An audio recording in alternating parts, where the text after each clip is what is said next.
Hey, good morning, team. It is Tuesday, March 26th. I'm Amy Corr, and I'm here with a very special guest. I've got the fabulous Tom Downing, EVP of Brokerage Services for At Properties, Christie's International Real Estate.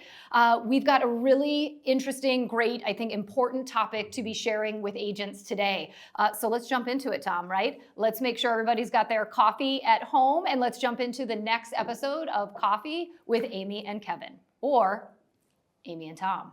All right, let's do this. Good morning. Good morning. Thanks for joining me. Thank you for having me. I'm super excited to talk about this. It's really important. Yeah, so we are actually talking about some of the recent things that are going on in our industry. We know that a couple of weeks ago, March 15th, I think it was a Friday, right, where we got the news about the most recent settlement that NAR had as it relates to the lawsuits that are going on, right? And I know for us as a company, there's been a lot that we've been doing over the last couple of weeks, really to work with our agents to make sure that they feel really comfortable and moving forward with their clients, right? So what are you seeing kind of right now? You know, Tom manages one of our offices in Winnetka, works with a lot of our agents on the day-to-day basis. So I think you probably have kind of really good boots on the ground insight into, you know, what are agents seeing, thinking, and feeling right now?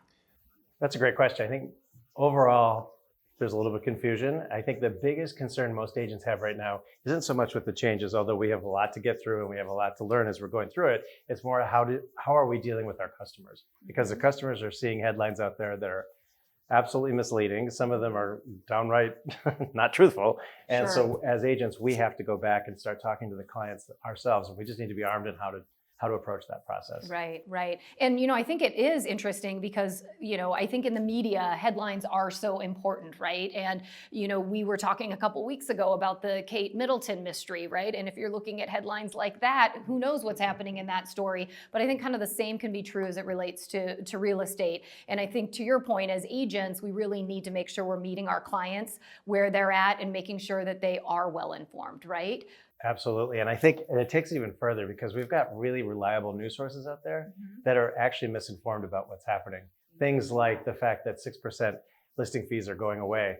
They never were. I mean, fees were always negotiable and they always have been. And in fact, NAR did a study through Real Trends that showed that our fees are lower than they were 10 years ago and we're doing twice as much work. Wow. So it's just not factual. So that is one of the things we have to combat on top of all the change that we're looking at. Right, right. All right, so let's talk a little bit about it. So what can agents be doing, I think, right now with current clients, right? I think it's one thing to have a conversation with, you know, potential clients down the road, but there are clients right now that as agents we're actively engaging with. You know, what should we be doing right now to make sure that we are communicating well and that our relationship and our level of dialogue is good with our clients? Yeah, the first thing I would do is actually, and I think a lot of us don't want to do it, but we should read the headlines. Even if it's maddening, even if it's not true, we need to be aware of it because that's what our clients are coming to us with. Right. So unless we know what they're armed with, we really have very little to be able to talk about. That's number one. Number two is being proactive. I think really leaning into this and not being afraid of it. So confidence has a huge part of this. And the more confident we are is when we talk to our clients about it, the better. So one of the ways to do that is like I said, you know, leaning into it, understanding that objection from your clients is not a rejection. They're just literally trying to make this work for themselves. If I was a client in this particular market, I'd be asking my agent about it. So as trusted advisors, we should lean into this, be aware of it, and make sure that we're addressing it before they have to address it with us. There's a couple ways that we're doing that. At Properties, we've provided letters to the agents recently that they can alter. You can do whatever you'd like to do with it as long as it's not changing the facts, but make it just in your own voice, make sure that it happens, and then sending that out and actually following up with a phone call and making sure that we address the things that are there. I think knowing what you're worth right from the beginning is going to be really important, and there's a class that is very, very important called Getting What You're Worth, and it couldn't be more important than ever. And so that's going to be go a long ways in being able to articulate the things that we do for them. And then just lastly, I think there's two last things. I think on that side of it, one is just to know that you're not always going to get it right. This is going to be a process where you're going to say it wrong a couple of times. If you boggle a little bit, don't worry. You're going to talk it better the next time. And it's going to be a process. It's just like anything else we learn, you know, as we go through it, that's, you know, one of the, that whole aspects of being an agent for the most part. And then the second part is just understanding that nothing really has changed that much. I mean, we're seeing all these changes that are taking place, but for the most part, everything's still kind of the same, and we still get to negotiate our value. It may be different, and we're learning as we go down the road. We have to be able to adapt to that as it takes place. But there will be changes. But for the most part, we will continue to get paid. No one's going to make us work for free. And two, we're just going to be better for it in the long run, because we'll be able to articulate not only what we do for our sellers, but all the services that we do for our buyers. Yeah, and I love it, because I think the idea too is that, the strongest of agents are going to rise to the top and be really successful. And I actually think as an industry, this is helping us really be very clear, making sure we're articulating things to consumers, but also, really forcing agents, I think, to understand what we really do for the consumer, making sure we can clearly articulate it. And I loved what you said earlier about when they're objecting or asking questions, it isn't a rejection. So an objection is not a rejection. And I think it's important and healthy for our clients to want to have a conversation. And then you also alluded to, practicing and being confident. Last week, Kevin and I talked about role playing with your colleagues, what your listing presentation looks like, what your buyer presentation looks like, practicing that now. And we are all going to fumble a little bit. There's new dialogue. There's, some new things we have to get comfortable saying, right? But we have the opportunity right now to start figuring out what do those conversations look like. So to your point, when it is time to reach out to clients, we feel a little bit more confident. Absolutely. Leaning into the change. Yeah.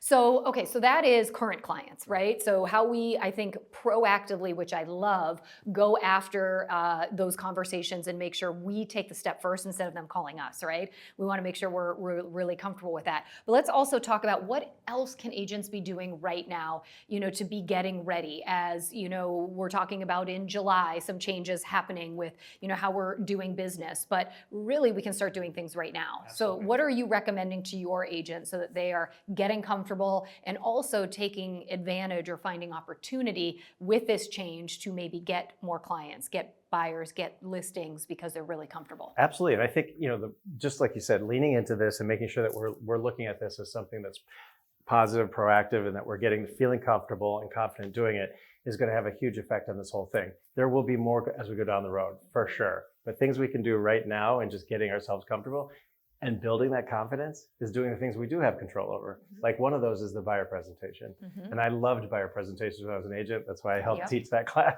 for the perfect buyer presentations. But they're critical now. They're actually so important. So two things I would do right off the top. Familiarize yourself. That's easy to say it first thing in the morning with our coffee.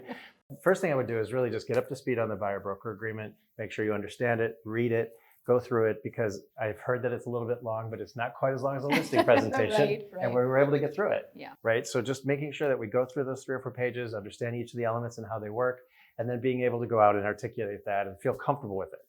Then really the next part is probably, to me, the most important part is really understanding your buyer presentation, because that was something I loved doing with my buyers. It cemented the relationship that I had with them. There's so much good that comes out of this, because there's no more sort of sneaking around. You're chasing your buyers, wondering who they're working with.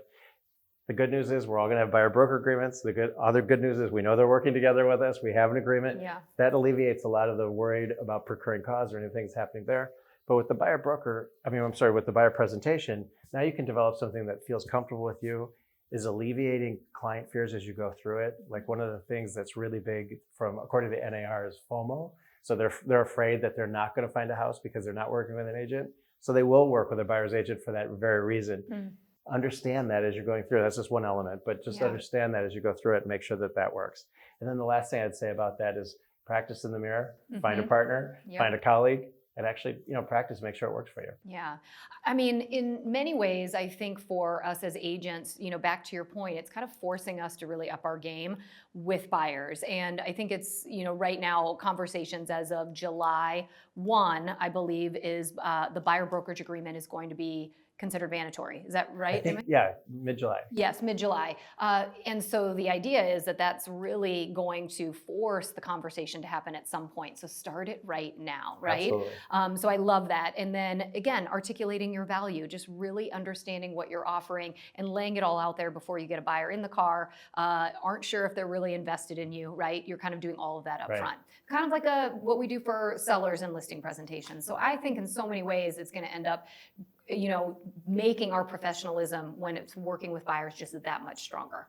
Absolutely. I think that there was a quote I heard that I just love for this whole thing, is that it's moving us from being, some hobbyists and some people who do this part-time to being really professional. And that just helps the whole industry. I love it. I love it. All right, as we wrap, any other pro tip or final thoughts as agents are out there listening and thinking about how they are going to be ready to go out there and kind of take on their business? Yeah, no, I think the biggest thing that we can know is that there's going to be change. That change is coming. It will be constant. And we don't even know what the answers are going to be even in the next couple of months. So those of us that lean into the change, get comfortable with our craft and really feel professional about how we handle it, are going to do the best. I love it. I love it. All right. Well, you heard it here from the fabulous Thomas Downing. He's so great. He's even on the mug. You know the saying. Thank you so much for joining us this Tuesday. Have a great week. And remember, until you see us next time, you've got this. That's what we say, Tom. You've got that. Well, you do got it. Yeah. You say it again. You got this. Love it. We might keep him around. See you guys.